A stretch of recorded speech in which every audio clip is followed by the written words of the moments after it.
So hello everyone and welcome to this series of lectures on an introduction to Buddhism. So first and foremost, today what we'll do is we'll take a look at the birth and the early life of the Buddha, and then we shall slowly move towards his journey towards enlightenment. Now we see that first and foremost it is very important to understand the term Buddha. Now, the term Buddha literally means the awakened one, or it refers to the enlightened one. In a way, one should understand that it is not a proper name, okay, but rather it is a title, such as how the Christ is given for the Messiah. And as a result of it, we see that this needs to be accompanied by an article. And therefore, we will always refer to him as the Buddha or a Buddha. Now, why is this? This is so because there is a belief that there will be innumerable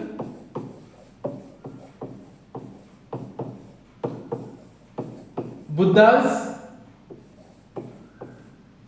in the future, just as they have been in the past.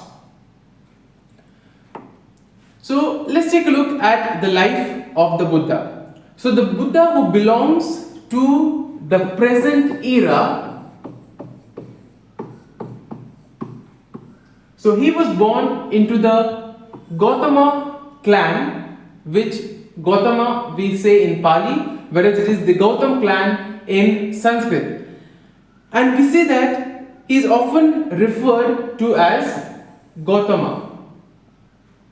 Now, when the term Buddha is used, it is generally assumed to refer to Gautama the Buddha. Now we see that according to virtually all Buddhist traditions,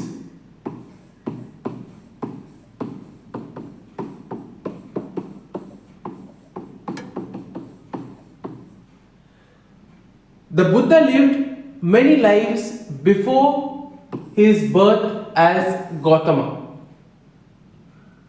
And in this way we see that these previous lives of his are described in stories called as Jatakas. And we say that these Jatakas play a very important role in Buddhist art as well as Buddhist education. Now we see that most Buddhists also affirm that Buddha's life was continued in his teachings and also in his relics. And therefore we see that what we are going to look at today is an account which focuses on his historical life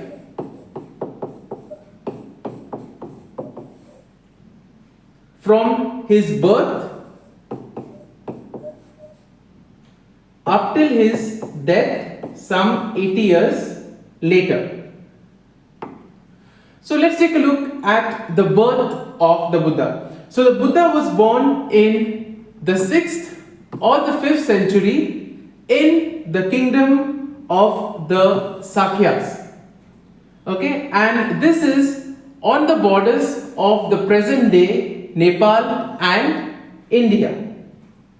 Now he was born as the son of Sudodhodana, who was the king, and his wife Mahamaya, the queen. And we say that the Buddha came from a Kshatriya family, which is basically the warrior caste or the ruling class. Now we see that the story of Buddha's life, however, began with a dream or an account of a dream that his mother Mahamaya had one night before he was born. Now what was the dream that his mother had? So she saw in a dream a beautiful white elephant, white as silver, entered her womb through her side. And here we see that after this, after she had the dream, as was the custom in those days, various Vedic priests or the Brahmins, they were asked to interpret this dream. And as they interpreted the dream, they foretold that the one to whom she was going to give birth would either become a universal monarch or he would become a Buddha. Now we see that 10 lunar months after her conception, the queen left Kapilavastu and she went to visit her parents in Devadaha. Now, as she was going, she also passed through Lumbini. Now, Lumbini was a park that was jointly owned by the people of both cities. And then we see that she gave birth to the Buddha in a curtained enclosure in the park, and it is said that it was a full moon day of the month of Vesakha, which according to the lunar calendar is the month of May. And therefore the proposed site of his birth is now called Ruminde, which lies within the territory of Nepal. Now we come to the name giving ceremony. So it is said that on the 5th day after his birth, around 108 Brahmins were invited for this name giving ceremony. Now among this 108, we see that 8 of them were specialists in interpreting bodily marks. Now, what were the predictions that were made by the 7? Okay, so 8 of them were expert in interpreting bodily marks. 7 of them made a similar prediction. So they said that if the child had to remain at home, he would become a universal monarch. But if he had to leave the house, he would become the Buddha. Now, there was one who was named Kondana. So he was one of the 8. Now he had a slightly different prediction. Okay, so he predicted that he would definitely, by all means, become a Buddha. Now this Kondana is a very important figure because we see that later on this same Kondana becomes one of Buddha's companions.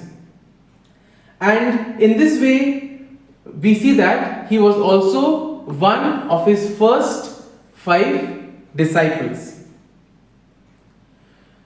Now we see that what was he named? So the child was given the name Siddhartha. Okay, and in Sanskrit it is Siddhartha, which means one whose aim is accomplished.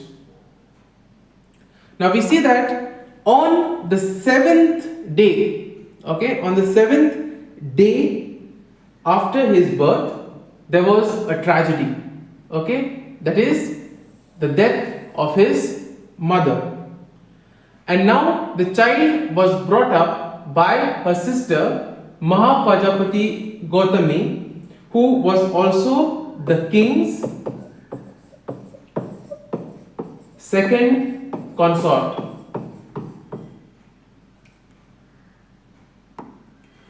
Now let's take a look at the early life of the Buddha. Now the Buddha was brought up in great luxury, and his father was always worried that he might leave. Now we already have seen that there have been Brahmins or the Vedic priests who have interpreted the dream. Also, 8 of them who were specialized in interpreting bodily marks have said that there is a possibility that he might become the Buddha. So now his father was worried that his son might leave home to become a wandering ascetic as the Brahmins had predicted. And therefore, we see that he took every care in order to influence him in favor of a worldly life, because he wanted him to succeed as the king, and therefore he made sure that he gave him a lot of luxuries. According to a Gautama Nikaya, the Buddha himself is reported to have said about his upbringing, "Bhikkhus, monks, I was delicately nurtured, exceedingly delicately nurtured beyond measure. In my father's residency, lotus ponds were made. One of the blue lotuses, one of red and another of white lotuses, just for my sake.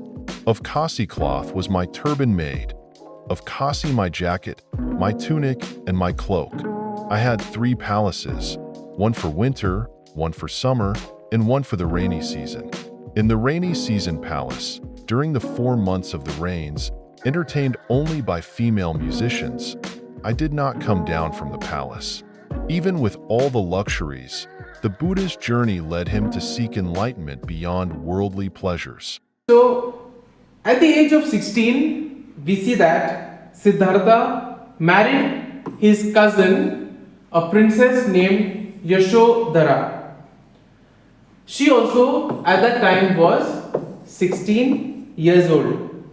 And we see that although the king tried to give him, okay, all the luxuries, all the comforts possible, okay, he tried to make him content, but still we see that the young prince's thoughts were occupied elsewhere.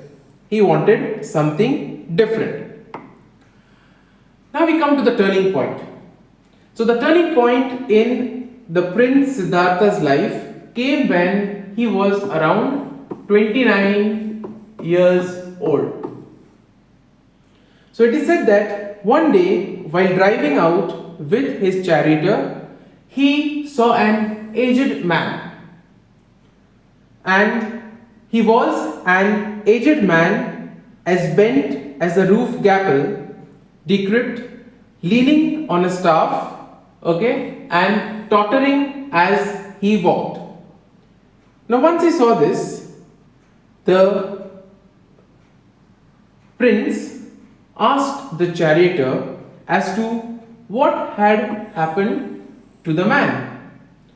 And the charioteer explained to him that this was because of old age, and all are subject to old age. Now we see that as a result of this, he was absorbed in thought all night. And therefore this sight in a way kind of disturbed him. Similarly, once again we see that as he was going out on another day, he saw a sick man who was suffering. Okay, and it is said that he was a sick man who was suffering, who was very ill, and who had fallen and was welting in his own excreta. So in a way, this was a miserable sight that he saw. Once again, he asked the charioteer, as he was little bit disturbed, what has happened to this man? And the answer given by the charioteer was the same, that all are subject to sickness. Now, third time, as he was going, the prince saw a dead body.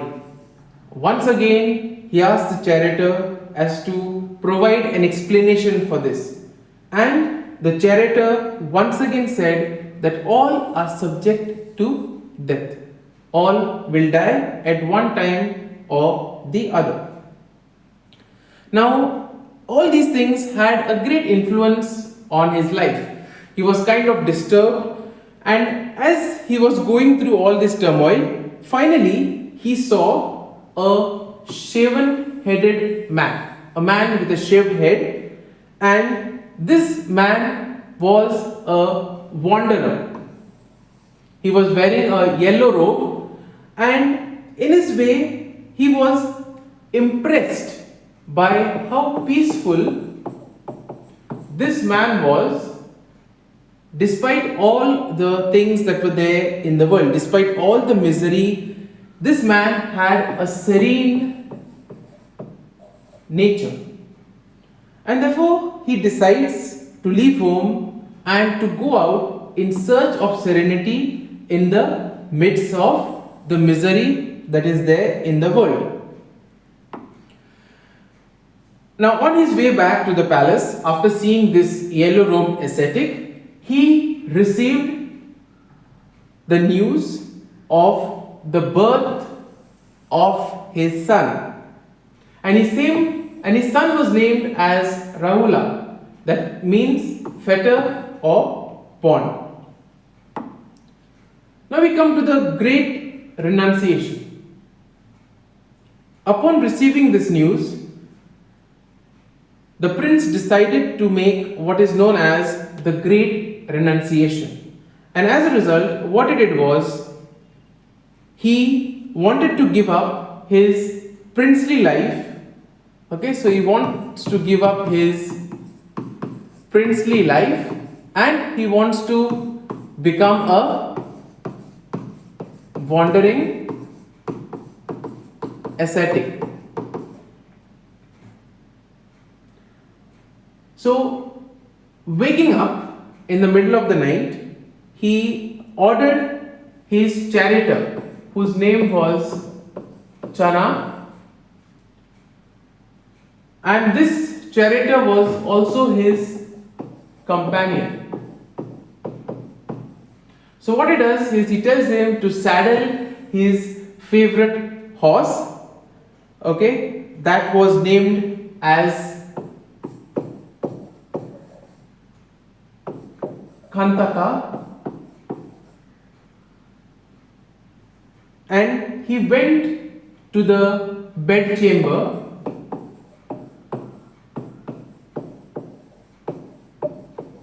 and here he had a last look at his sleeping wife and son.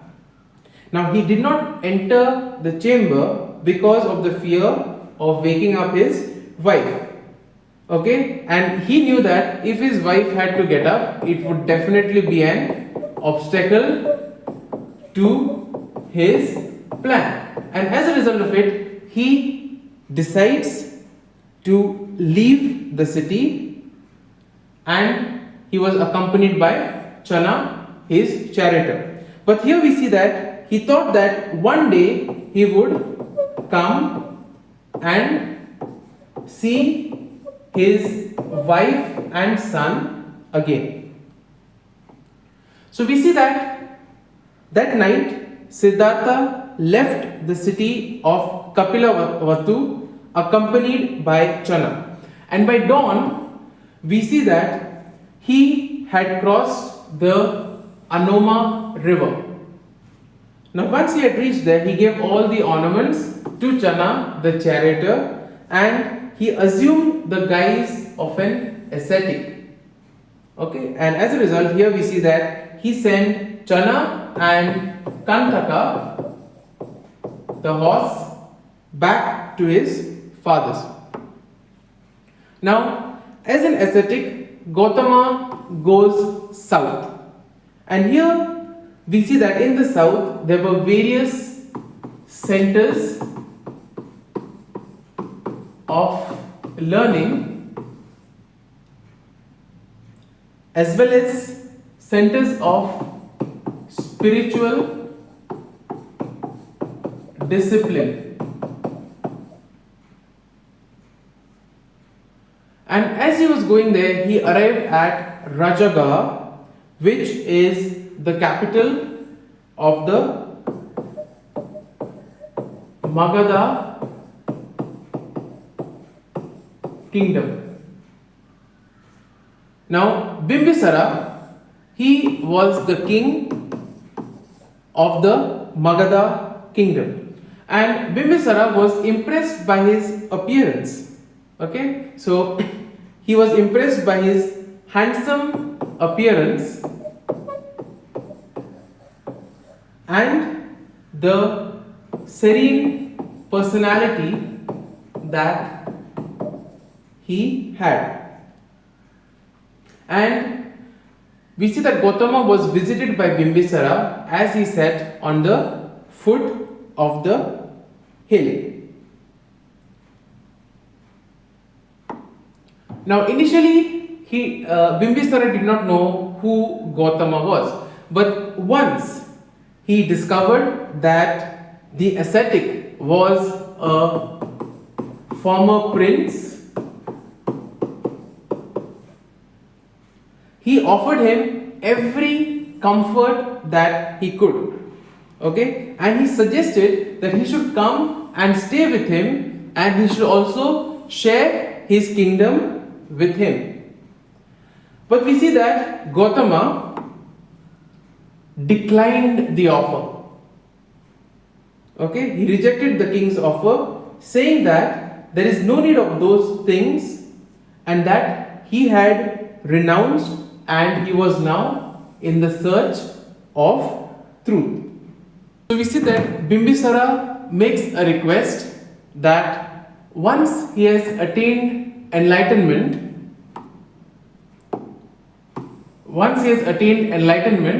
he should return to Rajaga. So this is all for today. We shall take a look at how the Buddha goes on his journey in the search of truth some other time.